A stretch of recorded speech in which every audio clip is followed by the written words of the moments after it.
যখন হয়ে যাবে, সব যখন শেষ হয়ে যাবে, তখন আল্লাহ পাক সর্বপ্রথম উঠাবেন, যাকে জিন্দা করবেন তিনি আপনার আমার নবী বিশ্বনবী মুহাম্মদ রাসূলুল্লাহ সাল্লাল্লাহু আলাইহি ওয়াসাল্লাম। সর্বপ্রথম আল্লাহ পাক তাকে জিন্দা করবেন। সমস্ত পয়গম্বররা জিন্দা হবে, সবাই জিন্দা হবে। ওয়াইদাল কুবুর বু'সিরাত, কোরআন শরীফের মধ্যে রয়েছে কাআন্নাহুম জারাদুম মুনতাশির। আমাদের দেশে বৈশাখ মাসে যখন বৃষ্টি হবে, মেঘ হয়েছে, তখন আপনারা দেখেছেন গ্রামে মাটি ফুঁড়ে ফুঁড়ে পোকামাকড় উঠতে থাকে।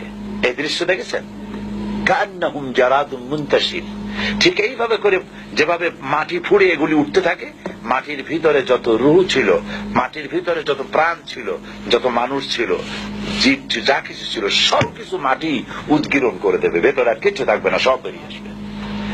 সবগুলি উলঙ্গ অবস্থায়, খালি পায়, উলঙ্গ অবস্থায় আল্লাহ পাকের দরবারে উপস্থিত হবে। হযরত আয়েশা রাদিয়াল্লাহু তাআলা আনহা তিনি প্রশ্ন করেছেন, হে রাসূল, সকলকেই কি উলঙ্গ হয়ে উঠতে হবে? হুজুর বললেন হ্যাঁ। তিনি বললেন, তখন কি আমাদের শরম হবে না? হুজুর বললেন, শরমের চিন্তাও হবে না, কারণ মানুষ সব উপরের দিকে তাকিয়ে থাকবে, কেউ নিচে তাকাবার কোনো সময় হবে না। বিশ্বকাপ পূর্ণ দৃশ্য, জাহান্নামের গর্জন। কোরআন শরীফে আল্লাহ পাক বলেছেন, মানুষের আল্লাহর ভয়তে, জাহান্নামের ভয়তে কলিজা গলার কাছে চলে আসবে। এই ভয়াবহ দৃশ্য কিয়ামতের মাঠে হবে। সমস্ত পয়গম্বর নাফসি নাফসি করতে থাকবেন, আল্লাহ আমারে রক্ষা করো, আমারে বাঁচাও। কারো মনে থাকবে না কারো কথা। ইয়াওমা লা ইয়ানফাউ মালুন ওয়ালা বানুন, সন্তান সন্ততি, স্ত্রী পুত্র পরিজন দিয়ে কোনো উপকার কারো হবে না। কোন পীর সাহেব কাউকে সুপারিশ করার কোনো সুযোগ নাই। আল্লাহ পাক যাকে পারমিশন দিবেন, যার জন্য দিবেন, তিনি শুধু সুপারিশ করতে পারবে, আর কেউ না। কিয়ামতের দিন অনেক মুরিদ নিয়ে এক এক পীর উঠবে, মিথ্যে কথা। ওয়াকুল্লুহুম আতিহি ইয়াউমাল কিয়ামাতি ফারদা। আল্লাহ পাকের দরবারে একজন একজন করে হাজির হতে হবে। আল্লাহ পাক বলেছেন, আমার কাছে একজন একজন আসবা, মুর্দাবাদ জিন্দাবাদ দিয়া, স্লোগান দিয়া, মিছিল করিয়া আল্লাহর দরবারে যাওয়ার কোন উপায় নাই। আল্লাহ আর তার বান্দা, সুবহানাল্লাহ। আল্লাহ প্রশ্ন করবে, বল এই সব কাজ করছিস কিনা? আল্লাহর কাছে জবাব দেওয়া কি কঠিন হয়ে যাবে সেদিন। এই জন্য আল্লাহ রাসূল তিনি নিজে এই দোয়া পড়তেন, আল্লাহুম্মা হাসিবনি হিসাবান ইয়াসীরা। আল্লাহ পাক তুমি আমার সহজ হিসাব নাও।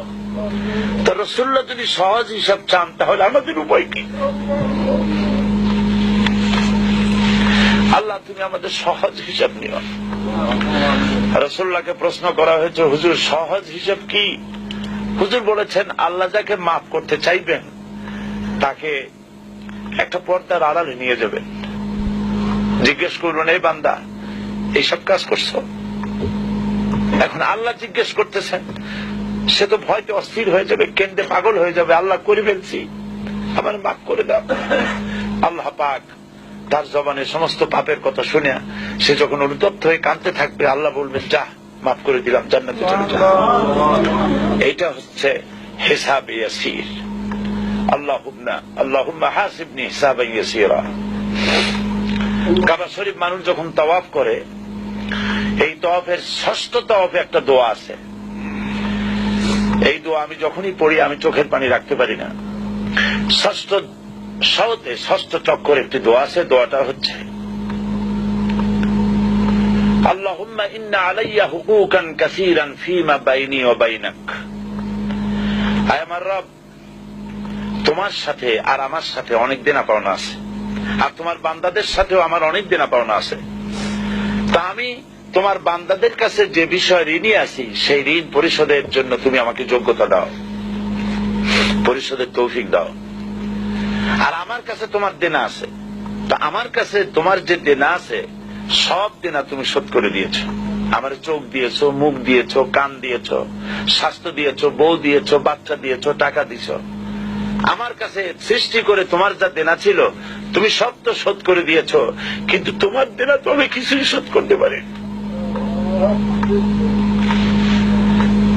তোমার দেনা আমার শোধ করার একটা পথ আছে মাবুদ, সেই পথটা হলো তুমি আমার মাফ করে দাও।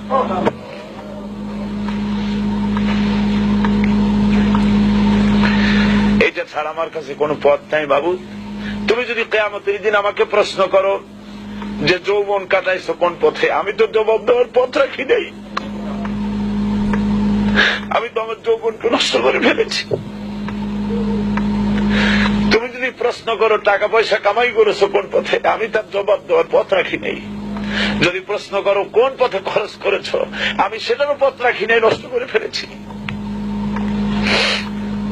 তুমি আমাকে ক্ষমা করে দাও।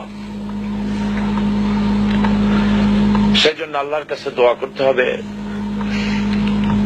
রব্বানা আতিনা ফিদ দুনিয়া হাসানাতা ওয়া ফিল আখিরাতি হাসানা ওয়া কিনা আযাবান নার ওয়া আদখিলনাল জান্নাতা মাআল আবরার ওয়া আদখিলনাল জান্নাতা বিগাইরি হিসাব। আল্লাহ, তোমার নেককার বান্দাদের সাথে